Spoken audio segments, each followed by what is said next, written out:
students, today we are going to discuss about virus and viroids. Our topic is virus and viroids of chapter number 2 and unit 1st. So, first of all, let's see that you haven't found any of the place for these viruses in classification done by Whitaker.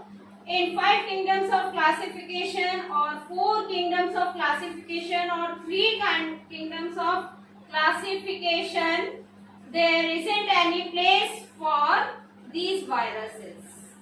What is the reason behind it? That is, viruses are acellular organism which is considered to be found on the borderline of living and non-living. So student, here the word is mentioned there that it is a cellular organism. What is the A stand for? A stand here for absent of cell-like organism. They are not considered to be cell because all the living organisms are made up of cell. But these viruses are not showing a proper cellular body design. So they are considered on the border of living and non-living thing. They are not considered to be living organism, but still sometimes they behave like a living organism. This is the reason why not any of the scientists has placed them in their classification. Still they are unknown and they haven't any place in 5 kingdoms of classification also. They are very small in nature, so microscopic, that they are just like a crystal of salt. I am talking about salt crystal. It is very small one. And when they are present in atmosphere, they are generally found on the doorknob or in air, very microscopic in nature. So, they are non-living thing when they are present in atmosphere. But as soon as they get a chance to enter in the body of any of the living organism like plants or animals, they started behaving like a living organism. Because they fastly copy the body mechanism of that living organism and start replicating inside their body and behaving like a living organism. This is the reason they are called to be borderline of living and non-living. Living when they are entering in the body of plant or animal, and non-living when they are found in atmosphere. So, these viruses are very small in nature and didn't get any of the place in classification. Student, first time these viruses are identified by D.J. Ivanovsky in year 1892. He has found that certain microbes are causing the mosaic disease in tobacco plant. So he found over there that they produce it to be a venom, a kind of poisonous fluid in them. So Ivanovsky sir has told that viruses are the venom or the poisonous fluid in nature. He has also not named them virus.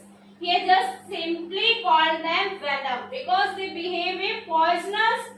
One venom means poison. So he considered them as poison as he found them on tobacco mosaic plant.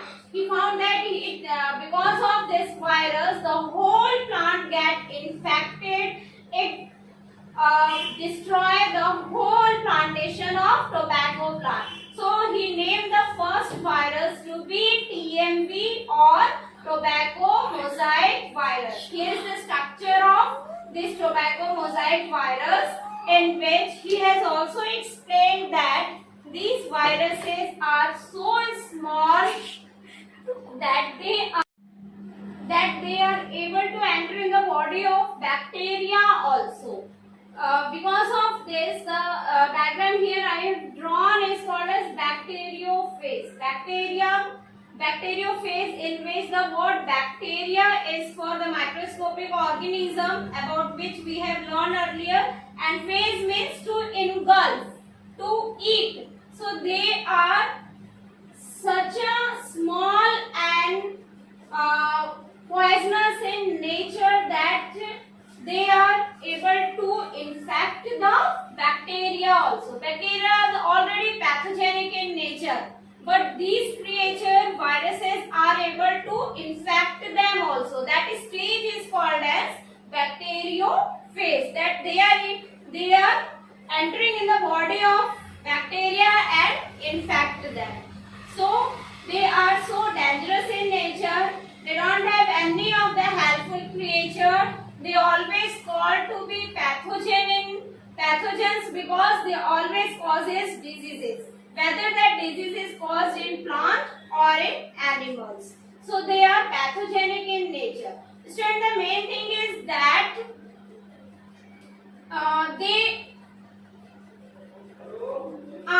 their genetic material is made up of RNA.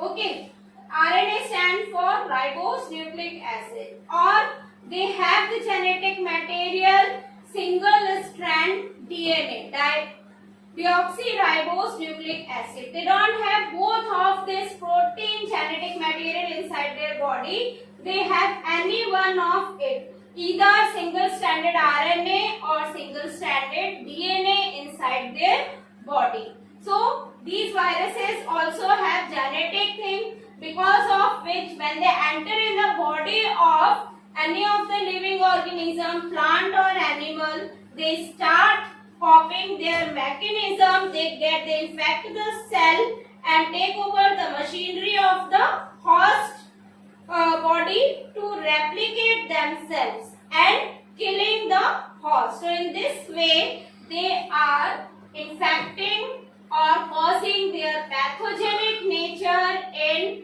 living organisms like plants, animals, and in fact these bacteria also. We can see here the diagram of tobacco mosaic virus, in which RNA is present over there. That RNA is the genetic material of TMB, whereas these kind of a sheet-like structure is called as capsid. It is made up of protein, and this proteinaceous material allow them to make a kind of protective layer outside their body, by which can't be destroyed till they are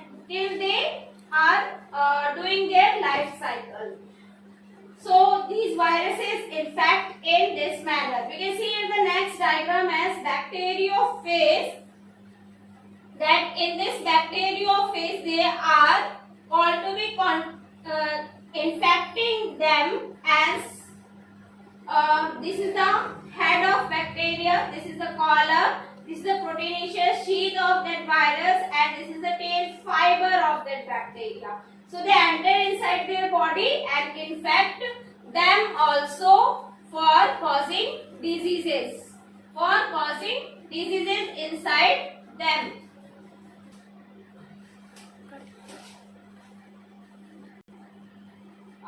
So let's have a look that these viruses have a protein coat on them that is called as capsid, and it is helically or polyhedrally arranged in their body, and also called to be capsomere or capsid.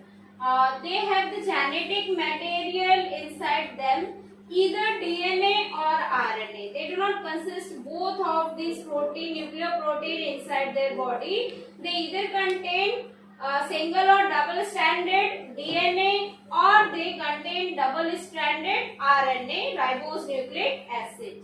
So they causes the disease in plants, like they cause leaf curling and rolling of leaf, yellowing of leaves, dwarfing or stunting growth of the plant. They cause vein clearing. These all are the symptoms which are seen in the plant which get infected by viruses. And the diseases which are caused in animals are AIDS. We all are acquired immunodeficiency syndrome, it's mumps, herpes, smallpox. These all are caused by the viruses. And presently, which one disease is there? The whole world is facing the pandemic by COVID-19. This is also one of the disease caused by virus, because of which we are doing online teaching. We are not with our students. Okay, so this pandemic is also caused by this virus, which is microscopic in nature. Now, friends, let's discuss about viroids. Viroids are firstly found by Theo Doinier in year 1971. These viroids are smaller than viruses. Virus is already microscopic and very small, and these viroids are smaller than these viruses also. Another point of difference is that these viroids do not have any kind of protein coat on them, and they have only genetic material as RNA freely suspended in their body. They don't have DNA. They have only and only ribose nucleic acid as a genetic material. Generally, they cause a disease named as potato spindle tuber. They cause the disease potato spindle tuber. Now, students, at the last of this chapter, it is about lichen. Lichen are the showing symbiotic association between algae and plants. So, they are mutually useful for both of them, algae and fungi, that they are helping each other and benefiting each other with it, in which the algae is called as phytocombient and funguses are called as myocombient in nature. Student, here algae prepare food for fungus and fungus provide shelter to algae as well as also help them in absorbing minerals, nutrient and water from soil. So in this close relationship, they both occurs in nature as called to be lichen, and these are the combination of algae and fungus. So here one more thing is famous about lichen, that these lichens are called as pollution indicator because they have a property that they never grow on the polluted area. So by this we can also find out that which one resource of water like pond is or river is polluted, because wherever if the river or pond is polluted, they never show their growth. They are not found over there. So in this sense, these lichen are also called as pollution indicator. This is all for today, and in the next meeting we will discuss about the kingdom Plantae, our chapter number 3. Thank you and have a nice day.